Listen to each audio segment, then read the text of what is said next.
At first glance, it looked like a home invasion gone wrong. A man found lifeless on the living room floor. No signs of forced entry, no valuables missing. But the expression frozen on his face told investigators one thing. He knew his killer. Detectives arrived just after 2:17 a.m. The victim, Dr. Raymond Cole, a well-respected surgeon, was shot twice at close range. His new wife, Melissa, was nowhere to be found. For 2 days, police searched, thinking she might be kidnapped or even killed. But then she walked into the station herself, calm, composed, and she said 4 chilling words. "I did it myself." Her confession stunned everyone, including the detective leading the case. Because this wasn't just any woman. She was the same person whose husband had sold his father's company years earlier to pay for her life-saving surgery. A husband who, by all accounts, adored her. So what happened between a man's sacrifice and a woman's confession to murder? Why would someone who had everything, love, money, and a second chance at life, throw it all away in blood? The investigation that followed would uncover a story no one saw coming. One that began long before that gunshot, back in the quiet hallways of a small-town high school. That's where the love story of Daniel and Melissa first began, and where the seeds of betrayal were quietly planted. Before the lies, before the murder, they were just 2 teenagers who believed their love could conquer anything.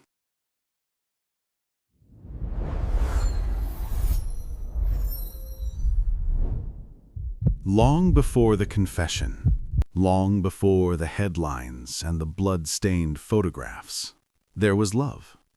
Simple, honest, young love.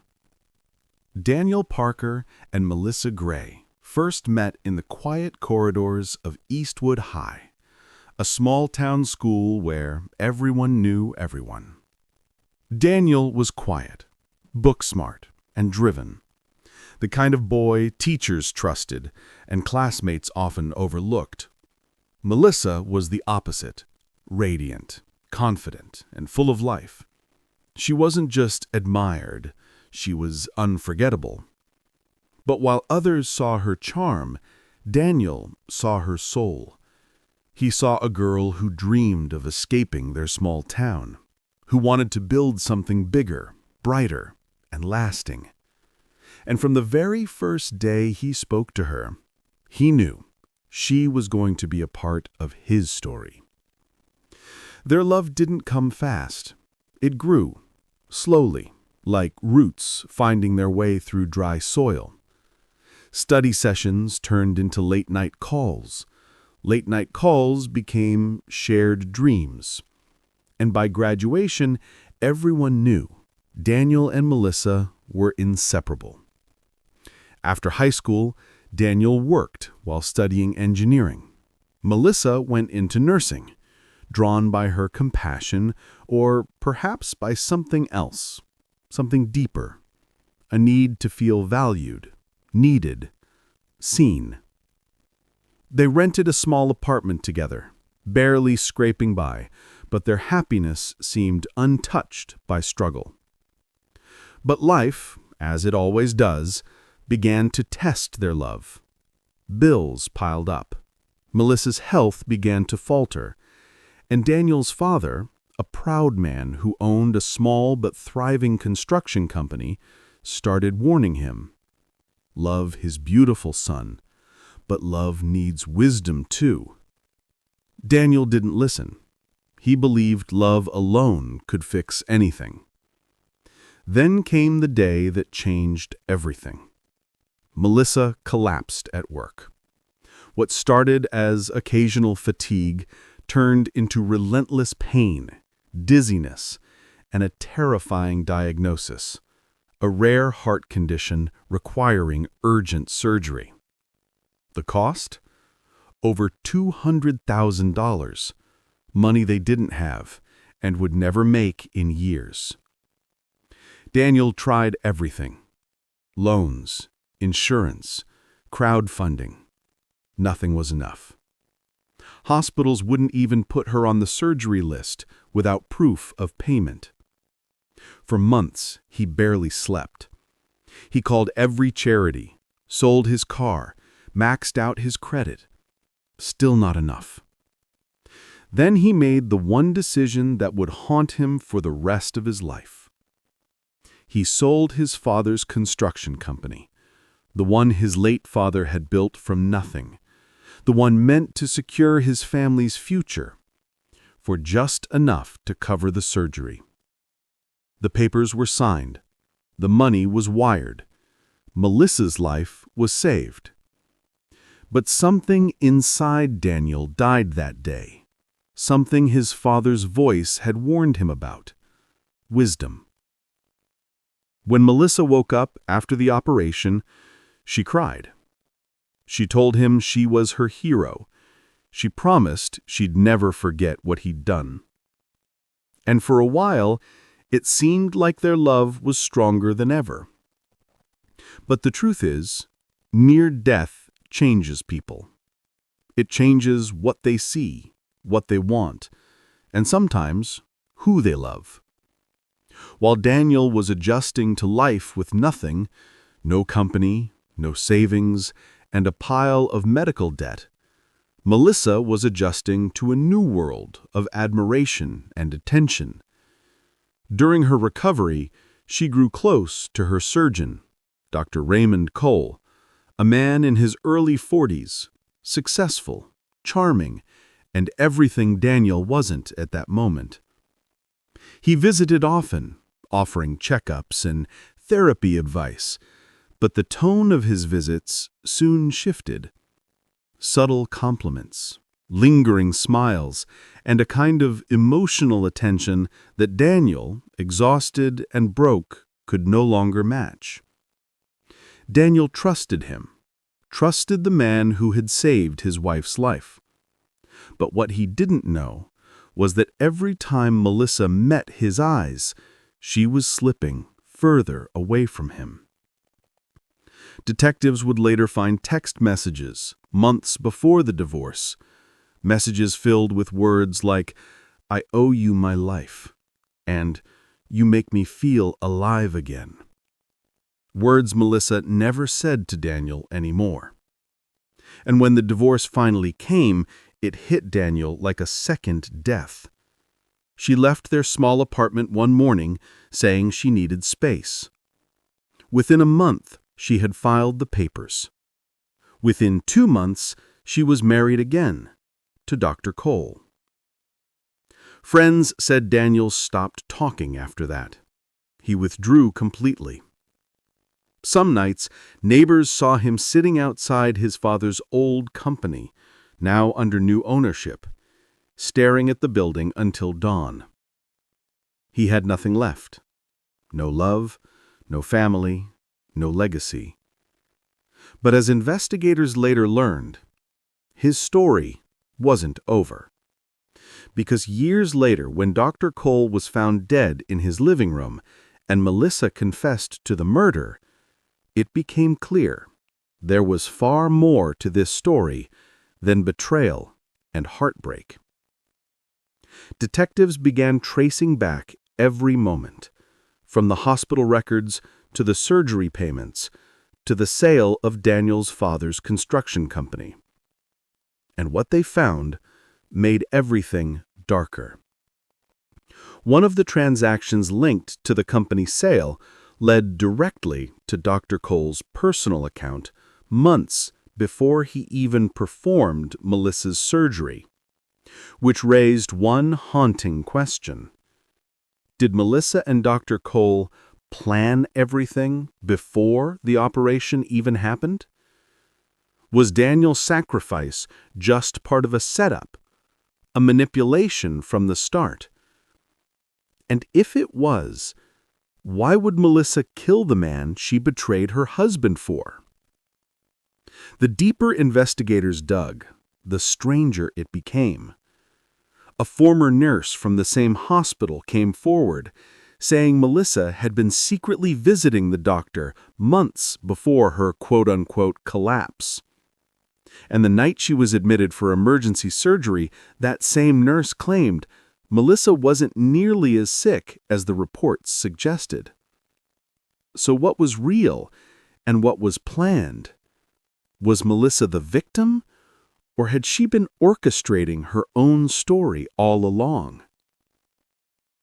Detectives needed answers, and to find them, they would have to go back even further. Back to the beginning of her quote-unquote illness, and the one night Daniel made the decision that changed his life forever. The night he sold his father's construction company to save a woman who may have already betrayed him. In the next phase of the investigation, detectives would uncover records and voices from the past, messages, bank transfers, and hospital logs, all pointing to one horrifying possibility. Daniel wasn't just a victim of betrayal. He was the target of a calculated plan that began years before anyone ever got sick. When investigators reopened the timeline, they discovered that Melissa's illness might not have been as spontaneous as it seemed. Her medical records showed inconsistencies, missing lab reports, duplicated signatures, and test results that were never verified by any hospital technician. At first, it looked like clerical error, but when detectives interviewed former hospital staff, the story changed. One of the nurses remembered that Melissa had been visiting Dr. Cole months before she ever showed symptoms. She came under the pretext of volunteering for a medical research project, one that Dr. Cole personally supervised. That project had no official approval. It existed only on paper, in Dr. Cole's private files. Investigators began connecting the dots. The sale of Daniel's father's company produced a large transfer. Part of that money went into the hospital's donation account, but a separate wire, unrecorded and unexplained, landed in Dr. Cole's private investment fund just 3 days before Melissa's surgery. It was clear someone had planned this, but who benefited the most? Melissa gained her life back, married a wealthy surgeon, and left behind a husband who was now emotionally broken. Dr. Cole gained both publicity and profit from a successful surgery that boosted his reputation. Daniel lost everything. Detectives started to suspect that Melissa's condition was staged to extract money from Daniel. The motive was simple: greed disguised as love. But there was still one question no one could answer.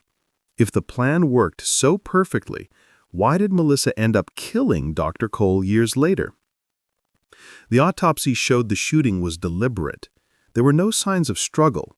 Dr. Cole had been seated, facing forward, when the first bullet entered his chest. The second went through his heart. She didn't hesitate. She didn't panic. It was execution, not defense. When detectives questioned her, she remained calm. She confessed easily, almost as if she wanted them to know. But when asked why, she said something no one expected. She said, "Because he lied to me too." Investigators went deeper. They searched Dr. Cole's financial records, communication logs, and insurance files. What they found revealed another layer of deception. Dr. Cole had a legal wife living in another state, a woman named Evelyn, whom he had married 20 years earlier. He had never divorced her. That meant Melissa's marriage to him was never legal. She had been living in a lie built upon another lie. And when she found out, something inside her snapped. According to case notes, Melissa discovered the truth when she went to renew her health insurance. She learned she wasn't registered as Dr. Cole's spouse. Her name didn't exist in any of his documents. She was listed only as a dependent under a research program, the same one she joined before the surgery. The betrayal was too much for her to process. She had destroyed her first husband's life to be with a man who never intended to make her his wife. And when she confronted him, he told her she was nothing more than a convenient partner, a tool that kept his research project alive and his public image intact. She left the house that night, but she came back 2 days later with a gun Daniel once owned. It was the same weapon she had taken with her when she left him years earlier. That was the weapon used in Dr. Cole's murder. For investigators, that detail changed everything. It meant the line between her past and present crimes was connected by a single piece of evidence: Daniel's gun. Detectives returned to question Daniel. They found him living quietly in a rented apartment near his old neighborhood. He looked thinner, withdrawn, and deeply tired. When asked about the gun, he said it was stolen after Melissa left. He didn't even file a report, saying there was no point. But the detectives noticed something strange. Despite being innocent, Daniel showed no anger, no shock, no emotion at all when they told him Melissa had confessed to murder. He simply said, "I knew it would come to this." That statement unsettled the lead investigator. Why would a man who'd been wronged for years sound like he expected her to kill? Investigators began looking into Daniel's activities after Melissa left him. They found a pattern: quiet movements, unregistered payments to private investigators, and anonymous tips sent to journalists about Dr. Cole's illegal medical trials. None of them were linked to Daniel by name, but the trail was there. It was as if someone had been watching from the shadows, waiting for justice to arrive on its own. And it did, through Melissa's rage. As investigators pieced the puzzle together, a theory began to form. What if Daniel had known everything? What if he had discovered the affair, the financial manipulation, and the fake illness long before the divorce? What if he, instead of exposing her, decided to let guilt destroy her from within? If that was true, it meant Melissa didn't just kill Dr. Cole out of betrayal.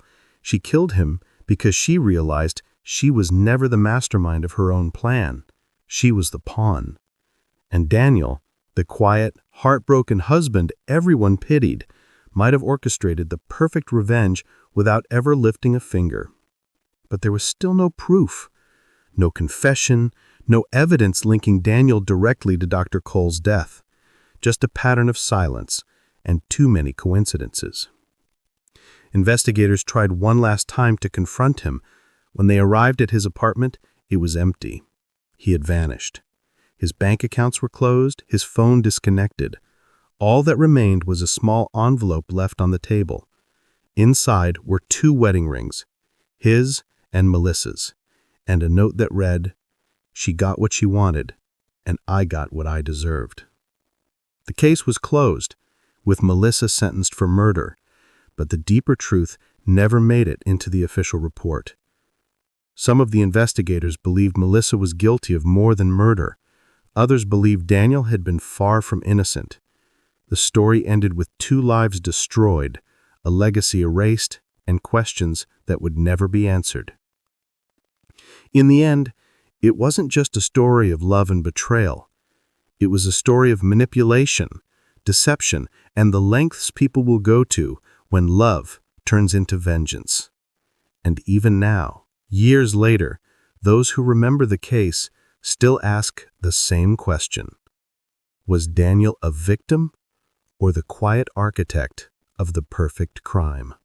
Melissa Cole entered prison as a convicted murderer. Her trial was brief, her confession clear, and her defense fragile. She never argued self-defense. She never showed emotion. She simply said, "I did it," and accepted her fate. But what she didn't expect was that prison would give her time. Time to think, to question, and to remember. Months after her conviction, Melissa began requesting copies of her old medical and legal documents. She said she wanted to understand how everything had gone wrong. But what she found buried in those files brought the story back into the headlines. Inside the hospital's archived records, she discovered a financial ledger that had been sealed during the trial. The ledger showed that the same private investigator who had been following Dr. Cole's movements before the murder was paid by a client identified only as PR Holdings.